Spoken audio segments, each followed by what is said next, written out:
Boa tarde, caros participantes do grupo Taubaté SP. Vamos fazer agora a nossa segunda live sobre o assunto Inquisição, assunto no qual nós estamos explorando o assunto com afinco. Serão várias lives, viu? Porque a Inquisição ela durou 6 séculos. Portanto, ela não foi um acontecimento único ou então com uma determinada influência em tal lugar e outro não. Ela foi muito mais abrangente do que isso. A Inquisição, ela pode-se dizer que ela é muito mais velha até do que o nosso país aqui, né? Ela durou muito mais tempo do que tem de vida esse país que nós estamos aqui, né? O Brasil. Ela começou mesmo lá no Sínodo de Verona, né, conforme nós vimos na live passada, em 1184. Né, o Papa Lúcio III instituiu a Inquisição. E daí nós vimos como ela era de uma forma geral. Agora nós vamos ver um dos seus aspectos mais tenebrosos, que aconteceu nada menos do que 300 anos depois que ela foi instituída, na Espanha. A conhecida hoje Inquisição Espanhola, ela foi de longe o aspecto dessa ação católica que mais a desnudou para o seu lado mais sórdido e que perdura até hoje, né? A igreja, então, ela se deslanchou para o lado do Estado, né? Não agiu diferente de nenhum político da época, conforme nós vamos ver aqui nesse assunto, e ela excedeu a si mesma, né? Ela inclusive, sendo exercida por freis espanhóis, ela chegou a desobedecer o próprio Papa, né? Ela queria se exceder na tortura e mortes e maldades, além daquilo o que o próprio Papa mandava, né? Nós vamos ler um artigo aqui e nós vamos citar exemplos. Como sempre, depois eu vou deixar o texto por escrito aqui para que possa ler, para que vocês possam ler e pesquisar na internet sobre os nomes pelos quais eu vou citar aqui, tá? Vamos começar. Foi em 5 de junho de 1635 que informaram a Alonso de Alarcón que havia um mandato de prisão para ele. De nada adiantou ele protestar inocência. Foi confinado em uma solitária. Por 3 vezes foi convidado a confessar seus crimes, mas ele proclamou sua inocência. Em 10 de abril de 1636, torturaram-no no Cavalete. Eu vou deixar depois uma foto do que foi o Cavalete, que existe até hoje em museus. Até ele perder os sentidos. Em 12 de outubro foi condenado a receber 100 chicotadas e foi banido da comunidade por 6 anos. Nós vimos na live passada que o banimento de um assim chamado herege significava para ele. Significava simplesmente a morte, mas, porém não num ato de execução, mas ao longo do tempo. Porque ele não conseguiria emprego, não conseguiria ajuda, ele não conseguiria nada. E as pessoas não podiam ajudá-lo em nada, porque também enfrentariam por isso a Inquisição. Alonso era um tecelão de Toledo, Espanha, pai de 3 filhas e sofria de paralisia lateral. O próprio médico dele informara aos interrogadores que não havia risco em submetê-lo à tortura, pelo menos do lado em que estava paralisado. a tortura era um instrumento da Inquisição. E na Inquisição espanhola, ela passou a ser usada antes de qualquer coisa. Antes de se fazer uma pergunta, a pessoa era submetida à tortura, às vezes até mesmo sem saber por que ela estava sendo torturada. A pergunta seria feita depois. Alonso foi uma das milhares de vítimas da Inquisição espanhola. E qual foi o crime dele? Ele foi acusado de comer carne na sexta-feira. Isso dava a entender que ele tinha inclinações judaicas. E porque ele tinha sido acusado de ser judeu, apesar dele ser católico, ele foi também acusado de blasfêmia contra a Virgem Maria, porque os judeus não acreditam na virgindade da Virgem Maria. Então, por assim dizer, todo católico é um antissemita, porque ele considera que todo judeu blasfema contra a Virgem Maria. Foi da Inquisição espanhola que nasceu e se desenvolveu o antissemitismo, que explodiu na Segunda Guerra Mundial com o holocausto de 6 milhões de judeus. O exército alemão, apesar de ateu, considerava que os judeus haviam cometido pecados contra Cristo, contra Maria e assim por diante. Ele alegadamente declarara que tinha inclinações. Ele alegadamente declarara que uma das suas filhas era mais virgem do que Maria. Ou seja, era uma mentira. Mas quem que o acusou assim foi o próprio sacerdote local. Não gostava dele, né? Teólogos do presente estudaram esse processo e decretaram que as acusações contra ele eram clara evidência de heresia. Todo o processo afirmava ser ad majorem Dei gloriam, ou seja, para a maior glória de Deus. Veja bem, o sacerdote não gosta de alguém da comunidade, acusa esse alguém com mentiras, se submete à tortura e depois o bane. E depois vocês vão ver o que aconteceu mais tarde, o que aconteceu com essas pessoas. Daqui a pouco nós vamos falar mais sobre isso. Alonso e a cerca de mais ou menos 100 mil outras pessoas julgadas pela Inquisição não julgavam a coisa do modo como os inquisidores julgavam. Eles julgavam que estavam fazendo aquilo para a glória de Deus. Mas quem sofria a tortura não pensava assim, né? E com razão, né? Não é surpreendente que a Inquisição espanhola se tenha se tornado sinônimo de opressão religiosa e fanatismo. Até mesmo a palavra Inquisição, que de início significava apenas o ato de inquirir, tem atualmente a conotação de tortura, injustiça e de impiedoso desrespeito pelos direitos humanos. Como é que foi estabelecido um mecanismo tão opressivo? Quais eram os seus alvos? Poderia ser justificado como um mal necessário?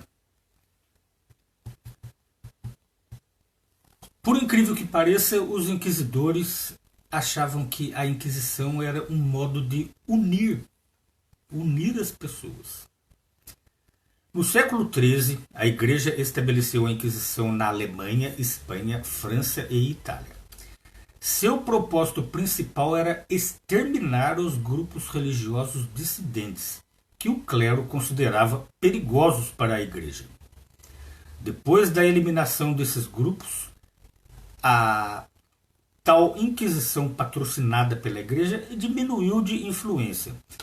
Mas o precedente estabelecido havia de ter funestas consequências para muitos espanhóis 300 anos depois.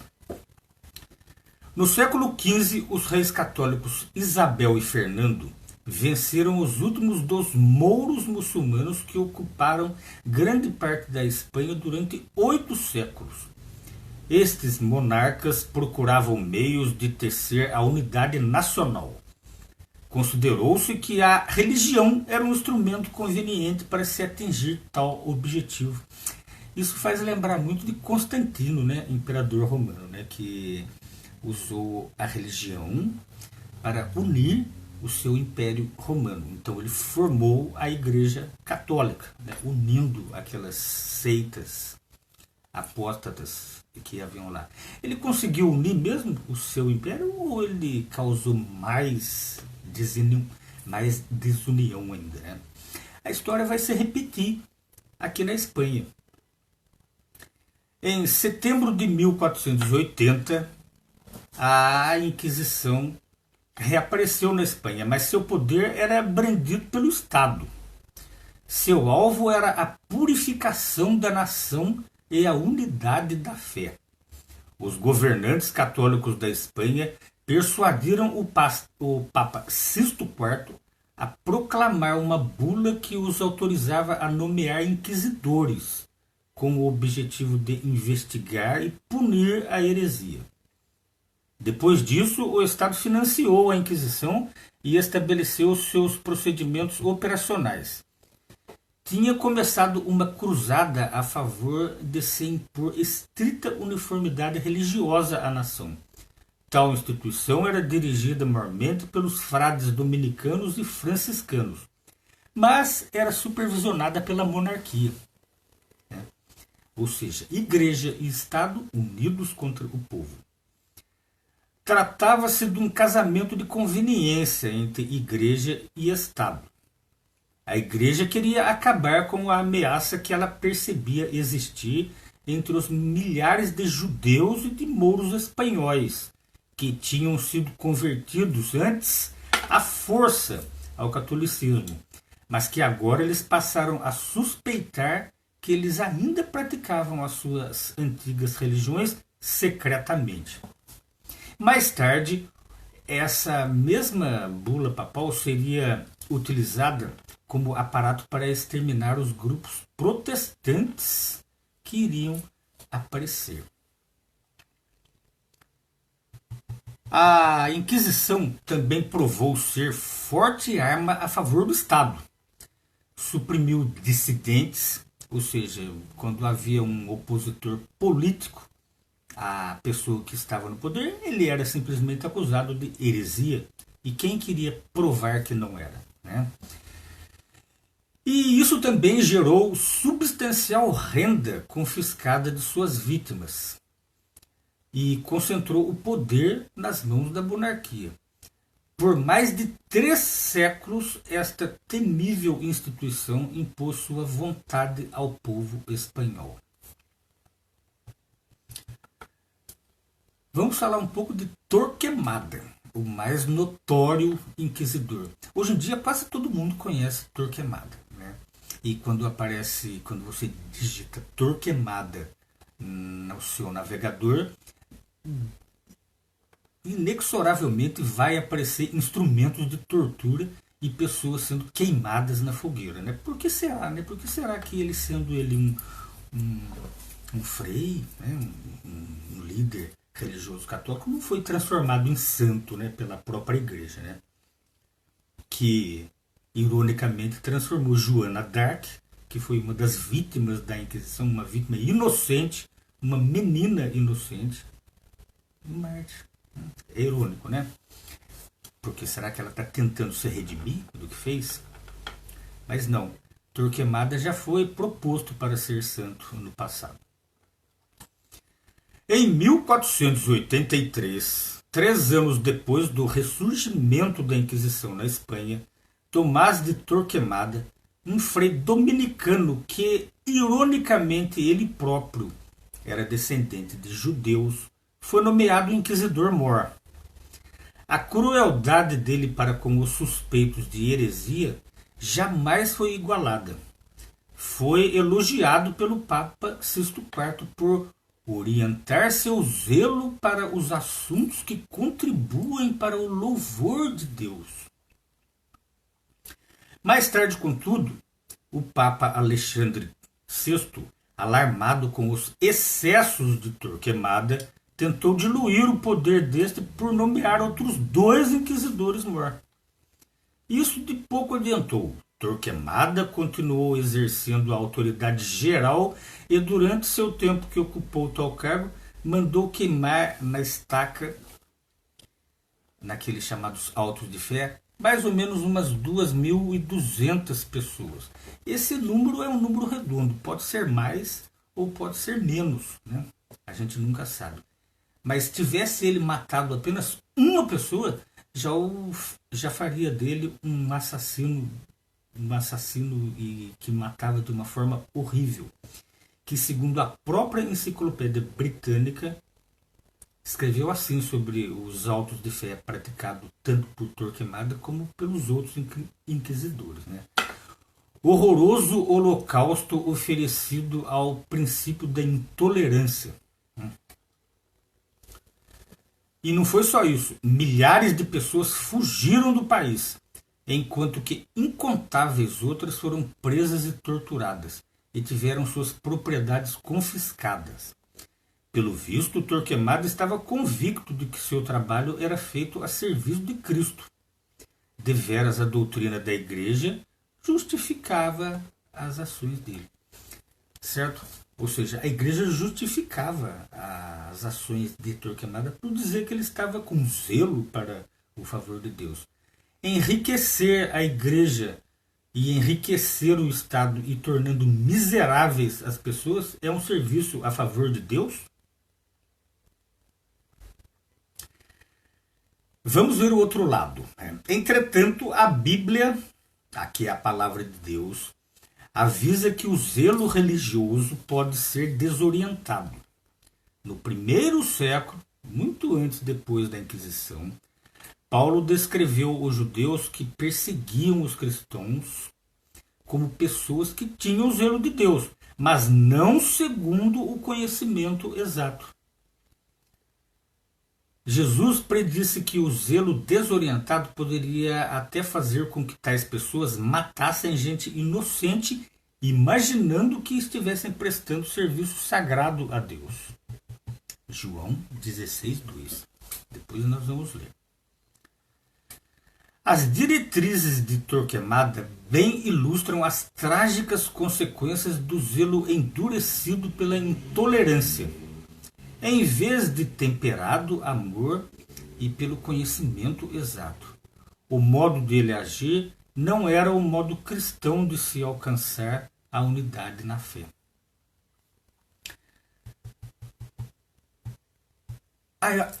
Será que a Inquisição era, como eles falaram, uma coisa feita para glorificar a Deus? A Inquisição ela perseguiu até mesmo a Bíblia. Devido aos inquisidores, foi quase que impossível para os espanhóis, durante séculos, ler a Bíblia em seu idioma comum. A simples posse de uma Bíblia no vernáculo, ou seja, na própria língua deles, era considerada heresia pelos inquisidores. Em 1557, a Inquisição baniu oficialmente a Bíblia em qualquer das línguas vernáculas da Espanha. Incontáveis Bíblias foram queimadas. Sim, a igreja que se diz baseada na Bíblia queimou Bíblias. Não foi senão em 1791 que uma Bíblia católica em espanhol foi finalmente impressa na Espanha, baseada na Vulgata Latina. A primeira tradução completa da igreja em espanhol, feita das línguas originais, a versão da Bíblia de Nácar Colunga, não iria aparecer senão apenas em 1944. Ou seja, devido à Inquisição, devido à ação da Igreja Católica, a Bíblia foi banida da Espanha mais do que em qualquer outro país.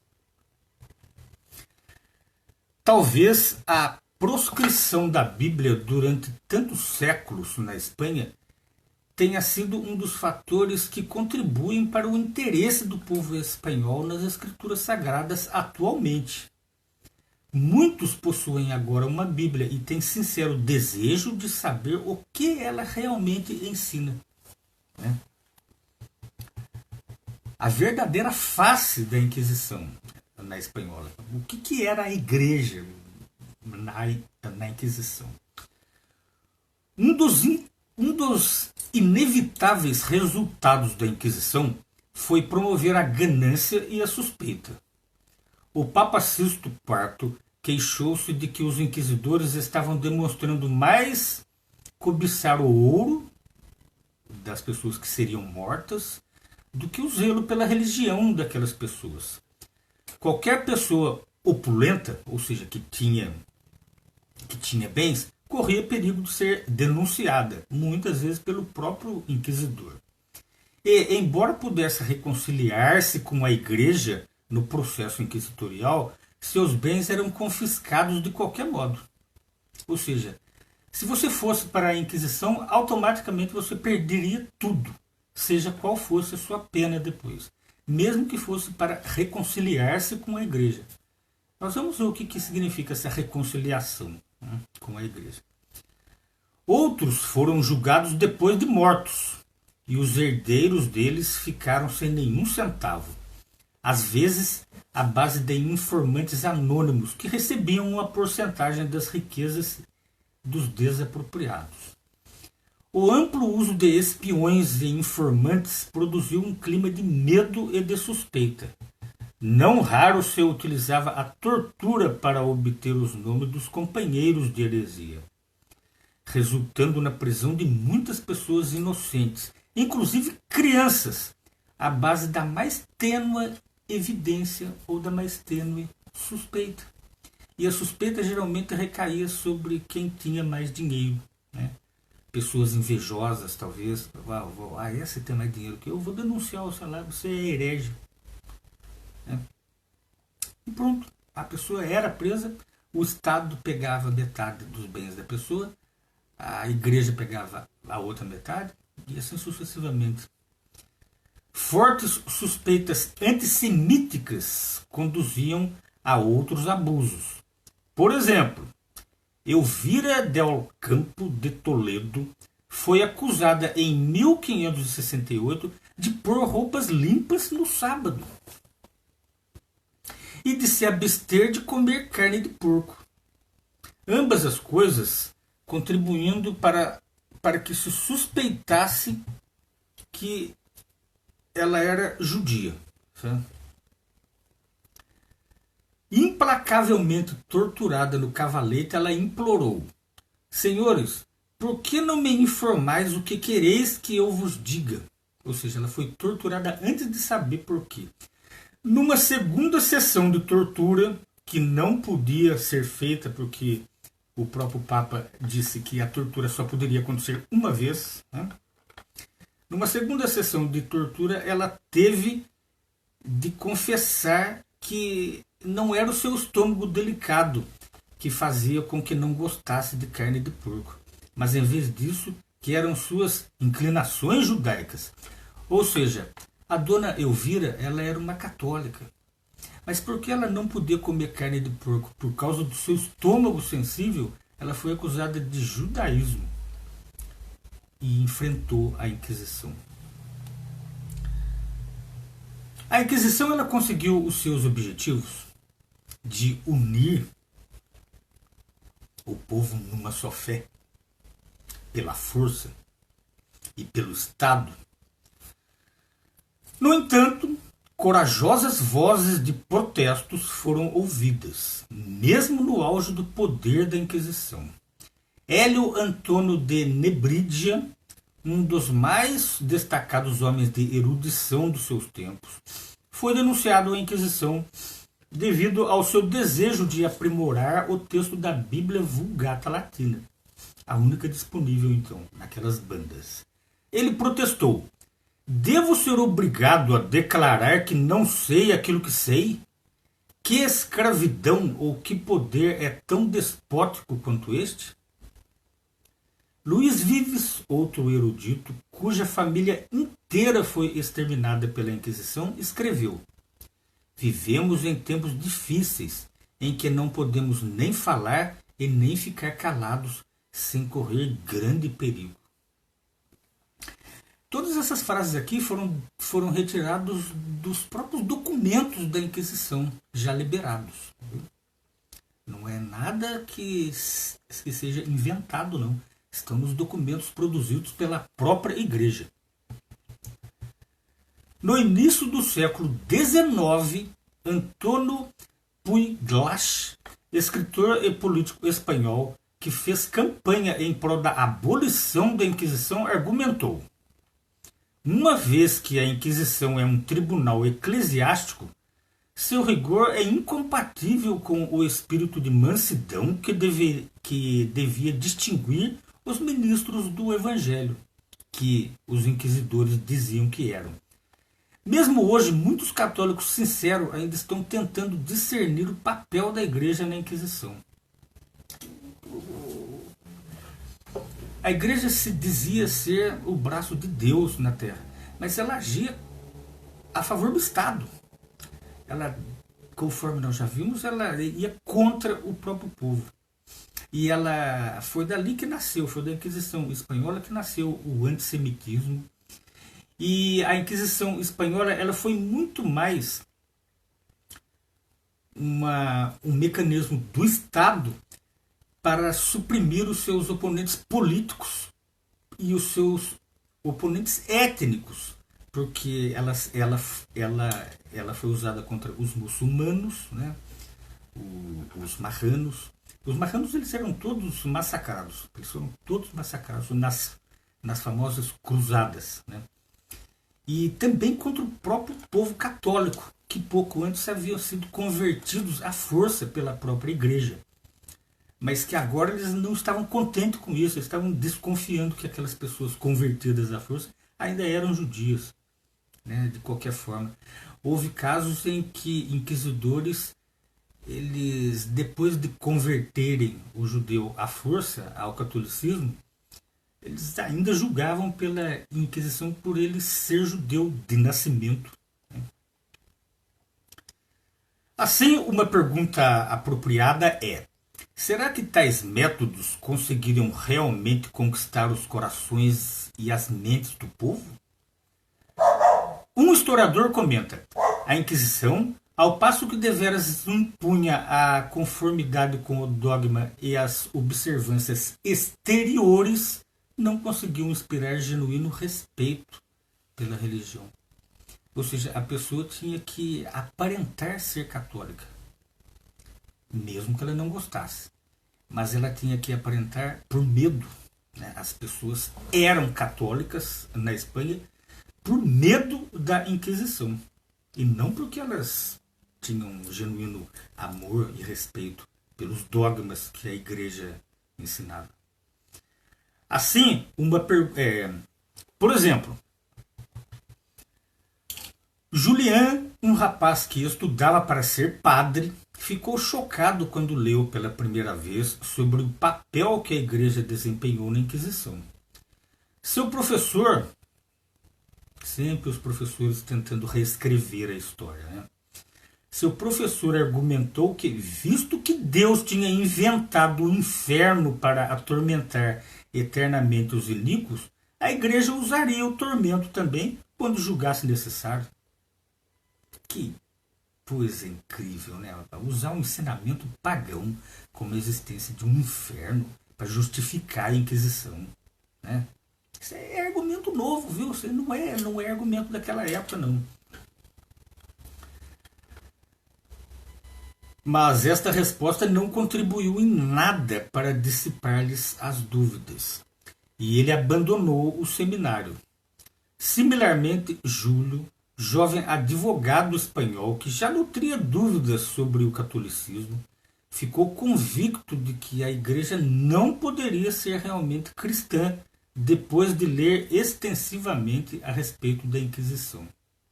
As pessoas que pesquisam sobre a Inquisição, inexoravelmente ela vai chegar à conclusão de que a igreja não é cristã. O emprego de ameaças de prisão, de tortura e de morte para atingir objetivos políticos e religiosos tem se provado contraproducente, como aconteceu com Constantino, né? A Igreja Espanhola, manchada por sua história de supressão, ainda hoje colhe as consequências de ter semeado a violência, o ódio e a suspeita. Será que o fim justifica os meios? O conceito de unidade religiosa a qualquer preço é perigoso. O zelo religioso pode facilmente tornar-se fanatismo. Pode-se evitar tal tragédia pelo fiel apego aos princípios bíblicos. A Bíblia da qual a igreja baniu e queimou, né? O exemplo dos cristãos do primeiro século prova que isso acontece. A respeito dos métodos empregados pelos cristãos primitivos para manter a harmonia doutrinal, The New Enciclopédia Britânica explica: nos primeiros 3 séculos do cristianismo, as penas contra os hereges eram exclusivamente espirituais, geralmente a excomunhão. Isto estava em harmonia com as instruções bíblicas, que a Bíblia diz, Tito, no capítulo 3, versículo 10, quando você encontra com um herege é aquele que não tem a mesma fé que a sua, né?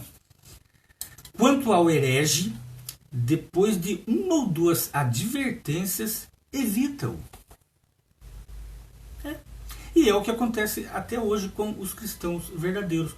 Por exemplo, as pessoas que não querem praticar o cristianismo verdadeiro, eles simplesmente então não pratique. Nós vamos praticar aqui o nosso. Você que sabe, você pratica o que você quiser. Esse é o método a ser usado pelos cristãos. Mas a igreja usou esse método na Inquisição? Não.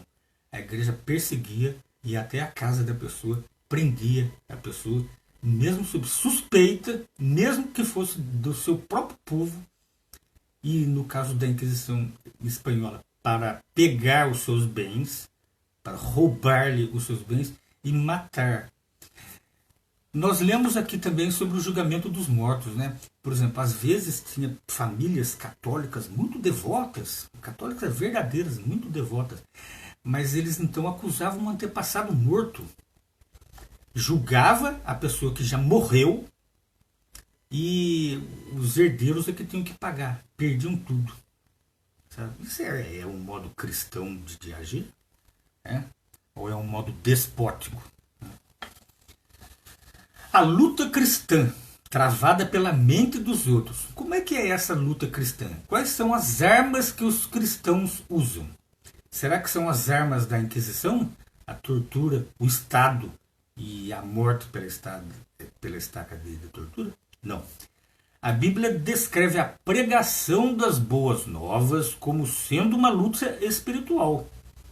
O alvo é trazer todo o pensamento ao cativeiro, para fazê-lo obediente a Cristo. Para alcançar a duradoura unidade seriam necessárias armas, mas não a tortura. Antes, os meios empregados seriam armas espirituais, poderosas em Deus, sempre utilizadas com temperamento brando e profundo respeito. Ou seja, essas armas espirituais, se você for travar uma luta pela mente dos outros, você tem que chegar na pessoa e raciocinar com ela sobre as coisas de Deus, sobre o que está escrito na Bíblia, que é a palavra de Deus. E não fazer o que a igreja fez, baniu a Bíblia, queimou a Bíblia e acusou pessoas de possuir a Bíblia. E de outras coisas também. Agora, ser acusado de possuir a Bíblia e, portanto, ser herege? Que igreja é essa que se diz baseada na Bíblia e bane a Bíblia e acusa a pessoa que tem a Bíblia de ser herege? Felizmente, podemos aguardar o tempo em que a perseguição religiosa não mais existirá. A promessa de Deus é que em breve virá o tempo que não se fará dano, nem se causará ruína, como a Inquisição fez. Alcançar-se-á a verdadeira unidade religiosa, mas porque as pessoas irão adorar a Deus por livre e espontânea vontade, e não à força. E a inteira terra há de se encher-se do conhecimento de Deus, assim como as águas cobrem o próprio mar. Há textos bíblicos que comprovam isso daqui. Isaías 11:9 e Apocalipse 21, do 1 ao 4. Depois nós vamos ver. É interessante aqui que hoje em dia existe até santos católicos que endossaram a Inquisição muito antes dela acontecer. Por exemplo, o Santo Agostinho asseverou ser necessário recorrer à força quando se ignoram os termos da razão.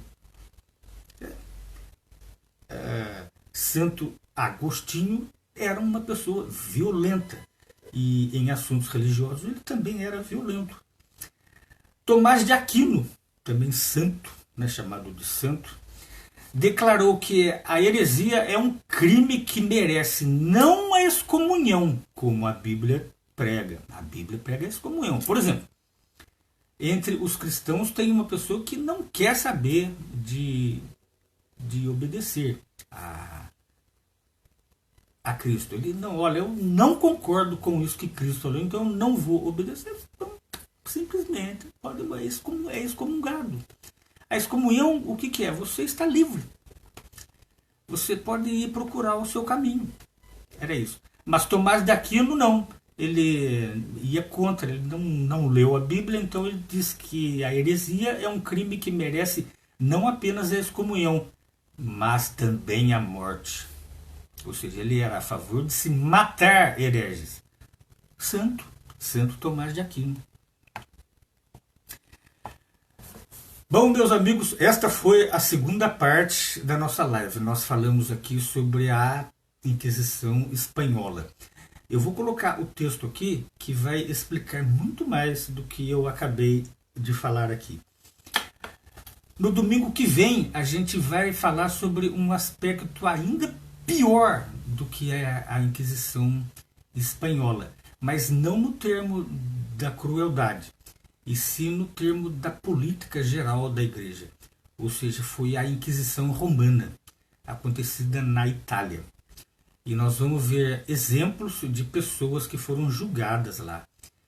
E vocês vão ver também exemplos de quais eram as acusações que essas pessoas foram julgadas. Vocês vão achar interessante que a igreja que se diz baseada em Cristo, que se diz baseada na Bíblia e que faz as coisas para a maior glória de Deus, acusava as pessoas justamente de adorarem a Deus, né? E os matava por isso, né? Então, até domingo que vem, ou então eu posso fazer essa live um pouco antes, né? Assim que possível, certo? Bom domingo a todos.